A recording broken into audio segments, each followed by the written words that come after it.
Welcome to Transparent with Tina. I am Tina Marks, your host. What would you think if somebody told you that you could live to 180 and have a great quality of life and feel great?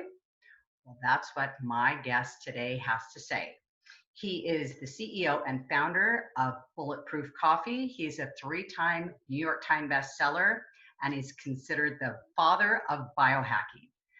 My guest today, Mr. Dave Asprey.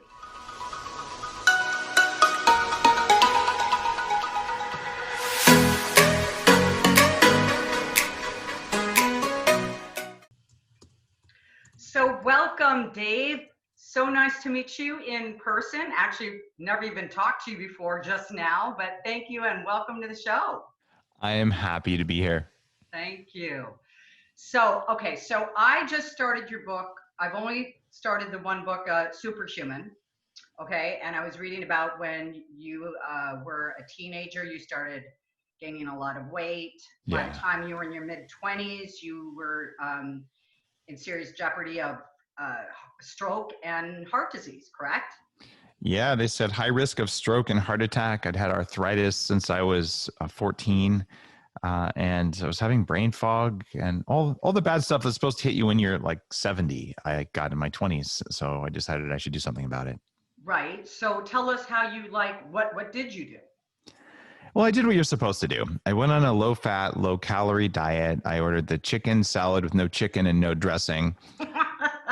I worked out 6 days a week, an hour and a half a day for 18 months. And at the end of that, I still had a 46-inch waist and I was a double extra large t-shirt. And it wasn't because I was rippling with muscle. I got strong. I could max out every machine at the gym, but I was still fat and I couldn't lose the weight. Went to the doctor and said, I'm tired all the time. I feel like crap. My brain doesn't work. I can't pay attention. In fact, I said, I feel like I've been poisoned. Not that, I think someone poisoned me, but I just it's not working. And he looked at me and it was really clear. Oh, you're still eating Snickers bars. You're lying. Because it's not, they're actually taught in medical school. It's not possible to have all these symptoms at one time. If that happens, it's because the patient is crazy. Like put him on Wellbutrin or something. And when he told me vitamin C would kill me, I told him he was fired because he didn't know who Linus Pauling was. And the Linus doctor Pauling, said that. yeah, he actually said that. You were also exposed to mold, though. I was exposed to mold. In fact, it was one of the reasons I was obese. I was living in a house that had toxic mold, didn't know it at the time. And toxic mold, especially a couple of the species, will make a potent fake estrogen called a xenoestrogen that's 1,000 times stronger than estrogen. In fact, it's so strong that cattle farmers harvest this mold and they buy it in a little waxy pellet they put in the ear of a cow, and it melts into the cow's nervous system and blood, and the cow gets fat on 30% less calories. The same thing was happening to me because it was growing in the wall of my bedroom. And that's not the only reason I was fat. There's all sorts of other things, going on. But when people say, oh, just eat less food and exercise more, you'll lose weight, that is an absolute lie. Because if cows can get fat on 30% less calories, it's not about the calories. In my first big book, people lost 1 million pounds on the Bulletproof diet. Bulletproof coffee is a real thing because it turns off hunger. But I learned all that stuff because in my mid-20s, I started running an anti-aging nonprofit research group where most of the members were 60 plus, and I was learning from people in their 80s who were getting younger. And since I had the diseases of aging in my mid-20s, I fixed them all. And then I said, well, wait, you mean you can go way beyond that? So my brain has the response time quantitatively measured as a 20-year-old right now. The anti-aging things that I did to write the book, the stem cells inside my brain, inside reproductive organs, hair, face, everything. I am faster and smarter and happier and better in my 40s than I was in my 20s. And I know for a fact that humans can live to 120 because it's been done already. And they didn't even have technology 120 years ago like we do now. They didn't have antibiotics. They were still fighting wars on horseback 120 years ago. How old are you, may I ask? What? I'm 87. No, I'm kidding. I had to say it. I'm 48. 48. Okay. So the reason I am smiling too is like my brother is probably your biggest fan. He started saying about, 9 months ago to the family that he's going to live to. First it was 150. Now it's 180. And now when I was about to interview him, now I get where he was getting that from. But I mean, he's got everything that, that you talk about on your podcast. And you should see his kitchen, Dave. I think there's there's such a thing as maybe a little too much. Don't buy everything, because someone think, I Yeah. mean, isn't that true? Can't you overdo certain things too?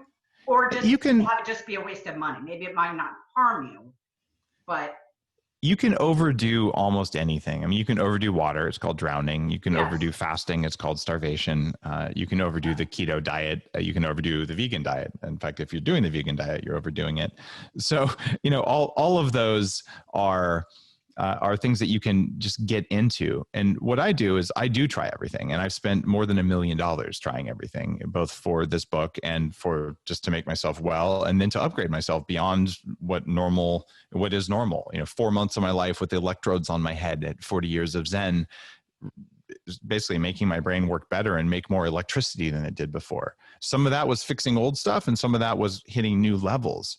So what happens with anti-aging is, in Superhuman, there's so many things you can do. And what I wanted people to see was, look, this increases lifespan by 15%. This increases lifespan by 30%. This increases lifespan by 95%. All of those we've been taught are impossible, yet they exist with clinical studies. So when you look at all those, you go, oh my goodness, it's actually achievable that we might live to 180, which is 50% better than our current best. Like if you have 100 years to do 50% better, I think we can do that. Well, and I think the most important point is maybe not be attached to the number, but for me, I just want to live a great quality of life. I don't want to be in pain or walking hunched over. You're selling yourself short. Come on, you can do better, Tina. Of course, that's table stakes. Everyone wants to live a great quality of life. Everybody's going to be gone that I know. And that's what I said to Tony. I said, who, I guess, well, I'll know you and I'll know what? Tony. Do you think you're the only one, Tina? Huh? Do you think you're the only one who's going to live to 180? I'm not going to be gone. No, I know. That's why I said you will be here and my brother will be here. So yeah, but also we're the tip of the spear. This is a thing that's happening in society. We are going to spend our old age surrounded by other people who have decades of wisdom and are able to move around under their own power, fully independent, with enough energy to give back to society. This is part of improving the condition of the world. We need our village elders back, and they need to have superpowers. And that's in the title of the book. This is exactly why I'm doing the show with you, because you know what I mean. As much as I'm, laughing about it, I'm always looking for different ways to improve myself. I just had Dr. Gundry on the show a couple of weeks ago, and he had mentioned you. So I had just gotten done reading. I like Dr. Gundry. I actually read his book when I'm a cancer survivor. So I had read his book in 2011, The Diet Evolution, and so then now I've read The Plant Paradox. And when I interviewed him the first time, he was talking about lectins. So do you agree with that? Do you practice the no lectin? It turns out that one of my very first blog posts was around the 4 types of plant toxins going back to 2010. And my first big book, The Bulletproof Diet, the one that helped people lose 1 million pounds, in the first chapter, I'm like, this is why you have to pay attention to lectins. So it predated any other major book on lectins. So the big 4 things that are, I call them kryptonite, actually, because we're all walking around like, oh, we feel good. And then you do something that's supposed to be healthy, but is bad for you, that slows you down a little bit and you don't know it. So imagine if you were Superman and someone was like, I have this cool green mineral powder. You put it in your smoothie, just put a little sprinkle. It's kryptonite, right? So Superman's like, I put this little thing in my smoothie and I don't feel quite as strong today, right? Like something's not quite right, but I don't really know, but I know this is good for me. So I'll just keep doing it. And eventually he just gets used to feeling almost Superman. And so I made a study of figuring out the things that were taking away vitality, even small amounts of it, and sometimes larger than you'd think, and removing the things that slowed me down. That's much easier than doing things that make me faster. So the 4 things that you've got to pay attention to, one of them is lectins, but here's the weird thing about lectins. Your body makes 1,000 different lectins on a daily basis. So not all lectins are bad for all people. There are some that are particularly noxious for humans, the ones from whole grains, the ones from nightshades. But when you look at something like cashews are very well tolerated, in fact, much more so than almonds. So what I do is I say, all right, we don't have to get rid of all lectins, just get rid of the bad ones. And it's like all fruits, anything with the seed. And he said you can have fruit as long as it's picked when it's ripe. Right. But I mean, Yeah. we don't, unless you have a orchard in your backyard, you're not going to know that, right? Yeah, or you can go to a farmer's market sometimes. So what's going on there is you can try that. And for some people, it's transformative, especially if you're really sick. But most people can eat a cucumber and they're okay. Mm-hmm. Right. And I've known for a long time that I have intolerance to nightshades. If you give me a little bit of cayenne pepper, I grew up in New Mexico eating green chilies. I love that stuff. You give me a little bit, which is supposed to be anti-inflammatory. I get muscle knots all up and down my spine. The arthritis in my knees comes back. My grip strength drops, and I am not good for a week from one bite of potatoes, one bite of cayenne. So I know I don't do nightshades. It's a genetic thing. I knew it was peppers. I did not put that together with cayenne pepper. Ooh, unfortunately, and paprika too. And so I've become a little bit, I will call it paranoid, but it's not paranoia. It's that I know for me that's kryptonite. Right. But for 2/3 of the population, they can eat those things and they're anti-inflammatory. Okay. Right? For people like me, real vanilla powder, it activates the same things that cayenne pepper does for anti-inflammation, believe it or not. They're called vanilloids. And that works okay for you. Okay. So plus vanilla smells better if you put it on your skin versus hot peppers. So it's very funny. So of the 4 toxins, so lectins are these proteins that stick to sugars. And if you have the immune system that makes the kind of sugars that lectin sticks to, you eat these things that are supposed to be good. And then all of a sudden your knees creak and your hips hurt and your back hurts and your brain swells up and you get muffin top in your head. And it's not a good feeling. But when you get crazy sugar cravings too. So you eat this stuff and like, I have to have ice cream now after I had my green chili or whatever it is. And that's all hackable. And that's a big part of the bulletproof diet. But the second thing that just drives me nuts is oxalates. And what is that? Oxalic acid? Well, it turns out all plants don't want you to eat their offspring. And humans, yes. We have a brain, zebras will kick you or run away, but plants can't. So they cover themselves in poison. And almost all plants are poisonous to humans. Just don't go outside and eat whatever you see because you'll throw up or die. Like it's crazy how toxic the world is when you think about it.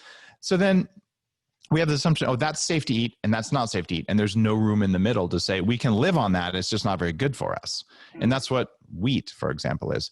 But when you get to oxalic acid, this is something you find in those healthy leafy green vegetables like kale and spinach. Raw spinach is bad for humans, and it always has been. Oh, it causes kidney stones. It causes a buildup of these oxalic acid crystals. And when they hit calcium, that most people have too much calcium floating around in their blood. They don't have enough in their bones and too much in their blood because they've messed with their systems. So when it hits the calcium, it forms tiny razor sharp crystals that accumulate in your joints, in your kidneys, sometimes in your vulva, causing a condition called vulvodynia, which is really painful and more common than you'd think. And it's even been linked to autism. So this is going to sound crazy. If you're going to eat those green things, cook them with either baking soda or calcium in the water because it'll bind to this toxin and get rid of it. And by the way, your grandparents knew this. Remember cream spinach? They were putting milk and cream in the spinach because the calcium in the milk would stick to the toxins in the spinach so that it wouldn't poison you. And then we're like, we're hippies from the 70s. We're going to eat a spinach salad, which no sane animal would eat. I don't even know if rabbits will eat that stuff. So I just had a juice that had celery, cucumbers, because I was thinking about the cucumbers, and it had spinach and it had kale. So kale, you said too? Anyone who's trying to feed you raw spinach and kale doesn't know a thing about nutrition. Okay, I've got to get your book because I just came across that this morning, your diet book, the Bulletproof Diet. I had never seen it. It's been an international bestseller, 16 languages, and at least 1 million pounds lost. Okay. And even in Japan, like more than 100,000 copies of it sold. And I went to Japan, and if you've ever been there, people are very respectful, and there's a culture. And I went to do a book signing, and people would walk up and lift up their shirts. And in Japan, does not compute. You don't lift up your shirt in Japan, but they were showing me their abs. Like, look, I got abs. Look, I got abs. And I'm like, mind blown, right? Right. And now, what about things like dairy? Well, I'm going to have to read the book. You'll want to read the book. And it turns out dairy fat, ghee, or butter is really good for you. Milk, cream, powdered milk, bad for you. So get rid of the protein, get rid of the sugar, get the fat, because we're all deficient in good quality fat. And you know what? That's why I started when you first came out with the Bulletproof. A girlfriend of mine told me my mom had dementia. So I remember that you were saying that, you know, most of us are starving our brains of fat, and this can Yeah. lead to Alzheimer's and dementia. So I started doing, I had a question for you though, because I keep adding more into it. Okay. So I do the brain octane Excellent. The MCT MCT, oil that we make. Yeah. and From Bulletproof. I put stevia, I put raw cacao in there, I put maca powder in there. Can I put a little almond creamer in there? If you need to, almonds generally are a little bit rougher on humans than we like to think. They're also full of oxalic acid and something called tannins. So if she responds well to almond, you can do it. The most important thing is to get that MCT in there. And for your maca, the maca must be gelatinized maca, not raw maca. Raw maca is not good for you. All the native cultures basically cook it down until it's turned into a gelatin. So some of the raw foodists, by the way, I was a raw vegan for a long time. So like I've lived all of this. And I can tell you the vegan diet does not work for people to live a long time. Unfortunately, I wish it did. Okay, because my niece has been that, and I was going to ask you that. So that no, so yeah, when you're young, you're like, oh look, I feel good. Look, when you're young, you can also drink and smoke every night and feel good, but it doesn't mean it's good for you. And there's thousands of people who were made sick by the bulletproof diet, by the vegan diet, recovering on the bulletproof diet. Where you're saying, oh my goodness, I starved my cell membranes of the kinds of fat that my body is made of. So my hormones went down. You feel good for 6 weeks on a vegan diet, and then you slowly start a decline. And the decline can be very fast if you're in your 30s or 40s or 50s.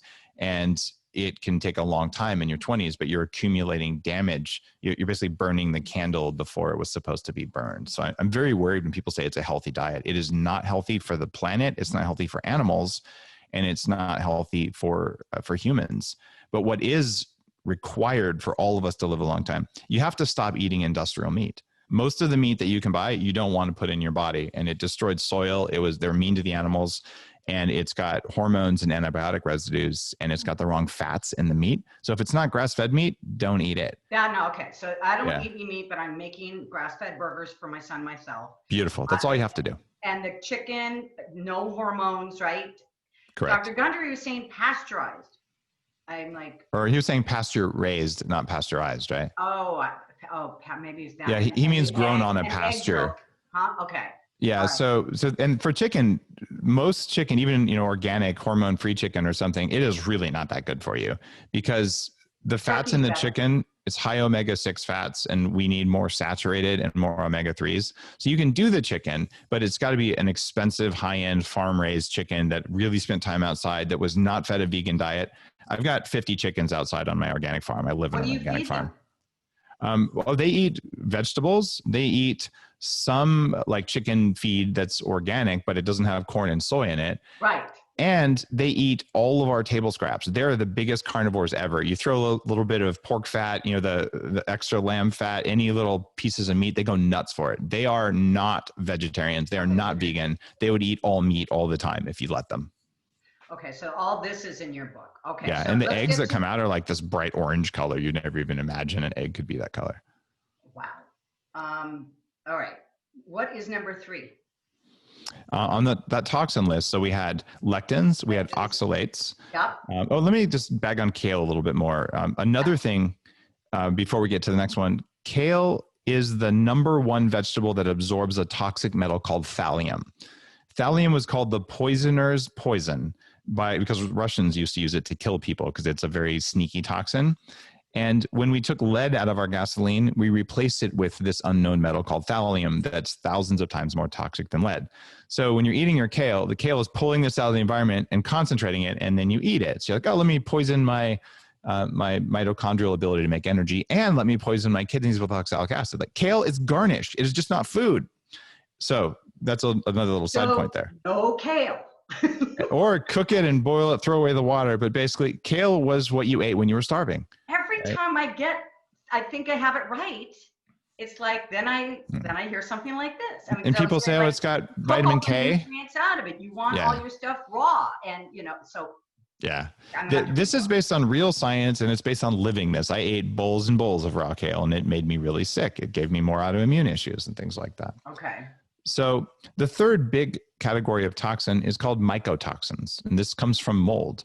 And there's mold that grows in the field, and especially on grains, it's a major, major issue. And to the point that they just test grains, they expect it to be in there, and they go, oh, this level's safe, don't worry about it. But it's not safe, it's economically convenient. So there's toxins that grow in the field, but the big one is toxins that grow in storage. So when you have corn or grains, or even sometimes meat or whatever, when it's stored for a long time, fungus grows and it makes these poisons that are as strong as antibiotics. We are powered by bacteria. Inside our cells are ancient bacteria called mitochondria. Mold and bacteria have been fighting for 2 billion years for dominance on the earth. And when you eat the poison left over from mold, it will lower your performance. The bulletproof coffee beans I make are lab tested and created to be free of a common mold in coffee that is documented to cause all kinds of problems in like 36 studies.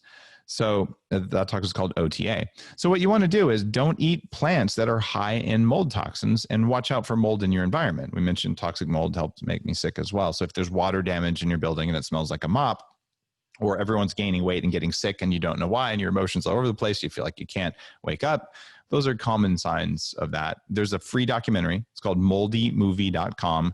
I filmed this. I paid for it out of my own pocket. And I interviewed a dozen scientists and a dozen people who were affected by this, so you can see how real this is. Moldymovie.com. Mold Eat Movie? Yeah, MOLDY. And I'm not asking for money. I'm not trying to sell the documentary. It is a free gift because it really messed me up, and it's messing up. Well, there's 100 million structures in the US that have mold right now. Where do you find that, Dave? On Netflix or? I don't think it's on Netflix right now, but just go to moldymovie.com, the website, and it'll play it for you. Okay, perfect. All right. And if you, so that's 3 of them is mold. And the 4th one is phytates. And people love to say, oh, these plants are packed with protein, things like wheat, it's packed with protein, but it's packed with protein and a protein inhibitor that's designed to keep animals from eating the plant. So most plant proteins are there to protect the plant from predators. And that means that for every gram of plant protein that you eat that has this phytic acid in it, you have to eat another gram of animal protein to overcome the blocking action of what's in there. What's happening is the plants evolved to say, let's make sure that animals don't eat too much of us, because then we would go extinct. So that they're putting this careful balance in. That means you choose the plants that don't have phytates and phytic acid in them, and magically you can take advantage of your protein. What you end up doing is you eat a moderate amount of grass-fed meat, a sizable amount of grass-fed fat from that meat, or grass-fed butter, and you can eat egg yolks, which are particularly good for you, believe it or not, for your skin, for your hormones, for your hair. And even for your brain. And when you do that along with some fish oil, all of a sudden you're like, wow, I feel good. But here's the interesting thing. It takes 2 years to replace half the fat in your body, the body that your fat's made out of. And I don't mean the white fat. I mean, every cell in your body is surrounded by tiny globules of fat, little tiny droplets. That's called your cell membrane. Mm-hmm. So it takes 2 years of going on the bulletproof diet, or the kind of recommendations in Superhuman, for you to replace half your cells. So now you're high performance. And it takes 4 years to replace 3/4 of your cell membranes with the right fats. And as you do this, you become stronger and stronger and stronger. And if you go vegan, you start replacing those fats with plant fats, which are not very compatible with us. So then it takes that same 4 years to deplete yourself of the type of stable saturated fats. These are like the bricks that your cell membranes are made out of. And so when you get your fat composition right, it's amazing. 4 years, if you follow the bulletproof diet, you'll be 3/4 of the way healed. Yep. Okay, right on. And 2 years, how much by 2 years? 2 years is half. Oh, okay. And there's also collagen in your skin, your hair. And I use that. Oh, that's what I put my bulletproof in your coffee. Cool. So I can't say I invented collagen, because it's been around since the beginning of time. But the reason collagen is considered a health food right now, it was my blog and my work. So I put collagen on the map. Uh-huh. And it was a lot of work to talk about why this is such an important supplement, and to get the science out there. But what we know now is it takes 7 years to replace half the collagen in your body. So if you do what I do, and I have for 10 years, I put 2 scoops of bulletproof collagen protein in my coffee or somewhere else during the day. So I get 20 grams of this a day. Yes. And over time, your body makes new collagen for your skin, your joints, your bones, your hair, all of the fascia in your body. if there's enough raw material building blocks, it can build good collagen. And if you don't have what you need to make collagen because you're not eating collagen, then your body does its best, but it makes less quality collagen. And then you're less flexible. You have more wrinkles. Your hair doesn't grow as fast. Your nails don't grow as fast. And I'm 48. I can put my ankle behind my head. That's not even normal. I couldn't even touch my toes when I was fat. That's not normal. And I'm a woman. No, that's not normal. I can barely touch my toes, but I blame that on the fact that I do running and hiking, I should do more stretching kind of things. But one thing I did notice about your collagen, as opposed to other brands out there, is yours, it's like 2 or 3 scoops. Most of the other ones, it's a little scoop. And yours is a lot fluffy. You know what's going on? There's 2 things, maybe 3. One, ours is grass-fed, and not all collagen in the market is grass-fed. Sometimes it comes from industrial animals and things like that. It can come from old chicken bones, and that's full of metals and things you don't want. So ours only from grass-fed cows. Okay. Secondly, the size of the collagen matters, and the cheapest way to make collagen is by using heat and acid to break it down. So you throw a bunch of stuff in a vat and you boil it with acid, and then you get collagen. Or you could do enzymes in low temperature, and that's what we do, so that you're breaking it down so you have a high percentage of things called di and tripeptides. It also tastes like nothing with the bulletproof collagen. Yeah. You can put it in coffee, you can't even tell it's in there. It's not thick and soupy. And you're like, I didn't know I was getting 20 grams of protein right now because it was invisible. Right. So for me, it was about flavor and performance that mattered most. And also a lot of people are like, oh, you only need 10 or 12 grams of collagen. That's fine. And I'm like, no, you need 20 grams. So we have a bigger scoop, and you do 2 scoops, because I think it's important that I tell people how much to take. And if a competitor says, oh, take this tiny scoop, it's because they can charge more by telling you need less. I just don't believe that to be true. I'm going to actually, because yours was out, so I bought another brand, and I'm going to see how many. Did it taste like socks? Going back to you now. I'm going to go back to your brand because I didn't know this. Thank you for clearing that up. And look at the difference in flavor too. Collagen, unless you build it the right way. I put so much other stuff in there. I put the raw cacao. I put that I had the creamer and stevia. So I don't really taste it. There you go. I'm also putting mushrooms. You had said something about that. You didn't like the way it tastes. There's something called mud water. Have you heard about that? I've heard something about that. I haven't tried it. Cool. It's got reiki. It's got the chonga. It's got cinnamon. So I actually add a scoop of that in there too. Can't hurt. Cool. Yeah, tastes good. I'm going to have to jump off because I am going on a live event in 2 minutes. Okay. So I'm going to have you on again because I'm not halfway through my questions. All right. Okay. Good deal. Well, thanks, Dave. And I'll see you. You gotta say yes. Say yes. All right. We'll do it again. Okay. Sounds great. All right. Thank you. Later. Okay. All right. Bye. Thank you. Bye.